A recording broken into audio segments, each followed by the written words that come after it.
قصة سيدنا موسى عليه السلام مع الحجر الذي هرب له بملابسه وتركه عاريا أمام الجميع. قصة من أغرب القصص التي سوف تسمعها في حياتك.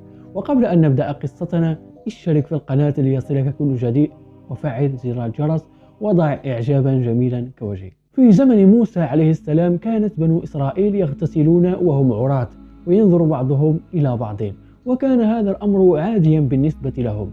لكن سيدنا موسى عليه السلام وهي فطرة الأنبياء ورسالته الحشمة والحياء، فكان يغتسل وحده ولا يراه أحد، فكان لا يتعرى كباقي الرجال. فلما رآه بنو إسرائيل يغتسل وحده اتهموه وقالوا أنه آدر، والآدر هو عظيم الخصية. وقال بعض العلماء أنهم اتهموه بأنه عنين، والعنين يكون له عيب في أعضاء التناسلية. فكان هذا الكلام وهذا الاتهام الخطير يؤذي سيدنا موسى عليه السلام في نفسيته. قال الله سبحانه وتعالى: يا أيها الذين آمنوا لا تكونوا كالذين آذوا موسى برأه الله مما قالوا. أن موسى عليه السلام كان يحز في نفسه أن يقول عليه قومه أنه له نقص أو عيب خلقي. وحتى الله سبحانه وتعالى لا يرضى أن يكون نبيا مرسلا برسالة وأن يكون في محل التهمة بالنقص، فبرأه الله سبحانه وتعالى.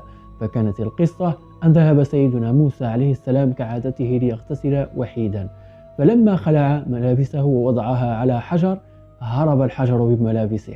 خرج موسى خلف الحجر وهو يصرخ: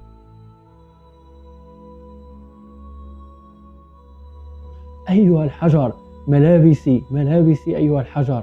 والحجر يجري وموسى يجري، حتى وصل ذلك الحجر إلى جماعة من بني إسرائيل من الرجال، فوقف الحجر، فأخذ موسى ملابسه وضرب الحجر، فقال بعض العلماء ضربه 70 ضربة حتى أثر فيه. فرأى بنو إسرائيل حقيقة سيدنا موسى عليه السلام، وأنه ليس بناقص وليس أيضا بآدر، رأوا حقيقة هذا النبي المتكامل في جسده والقويم، كانت له هيبة وجسد قويم ضخم متكامل متناسق. لكن بعض العلماء يقولون أنه لم يخرج عاريا تماما، بل خرج وعليه إزار. إذا كان الإزار مبللا فإنه يظهر ما تحته بصورة واضحة جدا. فكانت هذه هي حكمة الله سبحانه وتعالى بأن يري لبني إسرائيل أن هذا النبي الذي أرسل فيهم ليس فيه نقص ولا عيب، بل النقص والعيب فيهم، بل هو نبي متكامل ومتناسق في كل شيء.